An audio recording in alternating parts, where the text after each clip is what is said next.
A veces sucede que uno se queda mirando el cielo al atardecer, en ese momento de quietud absoluta, y de repente siente una punzada de inquietud que no sabe explicar. Es una sensación extraña, como si el aire estuviera cargado de algo que todavía no podemos ver pero que ya empezamos a presentir. Te quedas ahí, con el control remoto en la mano o mirando la pantalla del teléfono, viendo noticias que parecen ecos de un pasado que creías haber dejado atrás en los libros de la escuela. Es ese pensamiento incómodo de que el mundo, tal como lo conocemos, es mucho más frágil de lo que nos gusta admitir. Nos sentimos un poco como niños que juegan en la orilla mientras el mar empieza a retirarse demasiado rápido.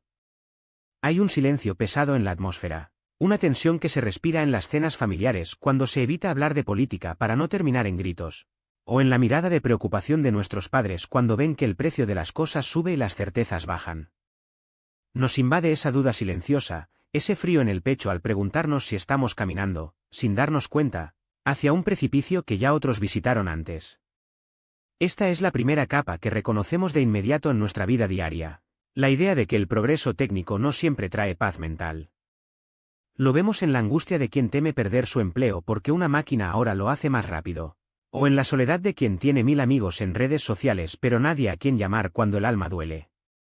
Creemos que las innovaciones son solo herramientas, pero en el fondo sabemos que están moviendo el suelo bajo nuestros pies, creando un resentimiento silencioso contra todo lo que antes considerábamos sagrado y estable. Esta superficie nos dice que estamos más conectados que nunca, pero la realidad nos muestra sociedades que se agrietan por la ansiedad de no saber qué lugar ocuparemos en el mañana. Es el mismo miedo que sintieron nuestros abuelos cuando las primeras fábricas cambiaron el ritmo del campo por él, de los relojes de metal. Pero si miramos un poquito más allá de esa inquietud tecnológica, descubrimos una creencia emocional muy profunda que nos maneja en secreto. Tenemos el hábito de pensar que el dinero y el comercio son el escudo definitivo contra la barbarie. Existe esa creencia silenciosa de que nadie sería tan tonto de destruir su propia riqueza por una guerra.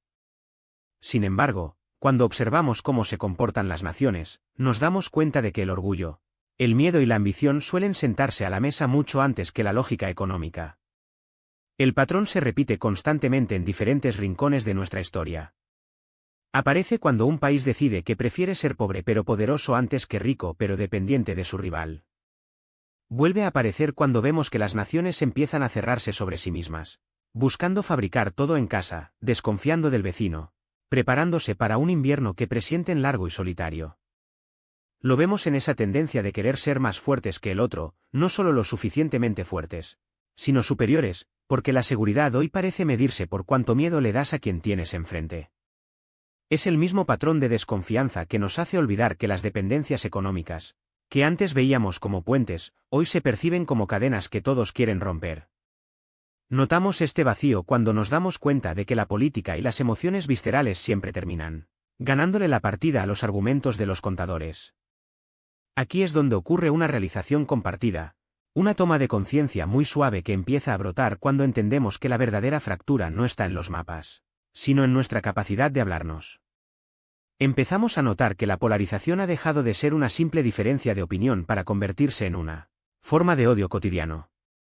Es un alivio amargo descubrir que los ataques que vemos hoy en las noticias, los insultos en las calles y la desconfianza en las instituciones no son caprichos del azar, sino síntomas de un orden que se está desmoronando por dentro.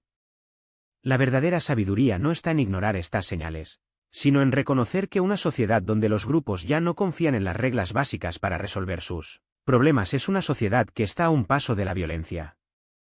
Es entender que cuando dejamos de vernos como compatriotas para vernos como enemigos, estamos preparando el terreno para que cualquier chispa regional se convierta en un incendio global. Esta idea aplicada a nuestra vida cotidiana transforma la manera en que vemos nuestras propias relaciones. Se nota cuando decides no compartir ese mensaje que ridiculiza al que piensa distinto, porque entiendes que cada palabra cargada de veneno es un ladrillo más en el muro que nos separa.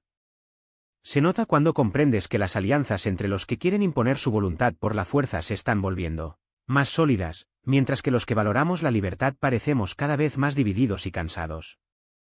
Aplicar este entendimiento a nuestras decisiones significa valorar la unidad no como un eslogan vacío, sino como una estrategia de supervivencia emocional y social. Se trata de habitar el presente con una conciencia despierta, sabiendo que las guerras mundiales nunca empiezan como tales, sino como pequeños incendios en lugares lejanos que nadie supo o quiso apagar a tiempo. Cada vez que elegimos la moderación sobre el fanatismo, estamos enfriando un poco esa maquinaria que parece querer arrastrarnos al pasado. Podemos profundizar en esta sensación si regresamos a ese momento frente al atardecer. Imagina que ahora, en lugar de solo sentir miedo, sientes la responsabilidad de quien conoce la historia. Notas que el mundo no repite sus tragedias de forma idéntica, pero sí con el mismo ritmo, con la misma rima de resentimiento y ambición. Imagina que podemos elegir no ser los personajes de una tragedia que ya fue escrita, sino los autores de una pausa necesaria. Sientes como el peso de la incertidumbre se vuelve un llamado a la acción, no a la acción violenta, sino a la acción de construir puentes donde otros solo ven abismos. Es una transformación del alma que nos permite recuperar la perspectiva, reconociendo que la paz no es el estado natural de las cosas, sino un jardín delicado que requiere que todos arranquemos las malas hierbas del odio cada mañana. Se trata de entender que las alianzas que realmente importan son las que se basan en valores compartidos y no solo en conveniencias pasajeras. El milagro no es que el mundo sea perfecto, sino que nosotros tengamos la memoria suficiente para no tropezar con la misma piedra por tercera vez. Al final, lo que queda es la paz de saber que la historia nos está enviando mensajes desesperados a través del tiempo, pidiéndonos que prestemos atención a las señales antes de que el ruido sea demasiado fuerte para escucharnos. Se trata de entender que la prosperidad no sirve de nada si no tenemos un mundo estable donde disfrutarla, y que la libertad es un privilegio que se pierde en el momento en que dejamos de defenderla con la verdad y la empatía. Al mirar de nuevo hacia el horizonte, quizás descubras que las nubes que ves no son el destino inevitable, sino una advertencia que todavía podemos atender si tenemos el valor de reconocer nuestros propios prejuicios. Es una invitación a dejar de ser espectadores pasivos de nuestra propia destrucción para convertirnos en los guardianes de una sensatez que parece estarse agotando. Si hoy pudieras ver con claridad los hilos que conectan tus pequeñas acciones diarias con el gran tejido de la paz mundial, y comprendieras que tu negativa a odiar es el acto de resistencia más poderoso que tienes, ¿qué pequeña parte de tu propia realidad estarías dispuesto a sanar hoy mismo para asegurar que el futuro de tus hijos no termine siendo simplemente una rima trágica de lo que nuestros abuelos ya sufrieron?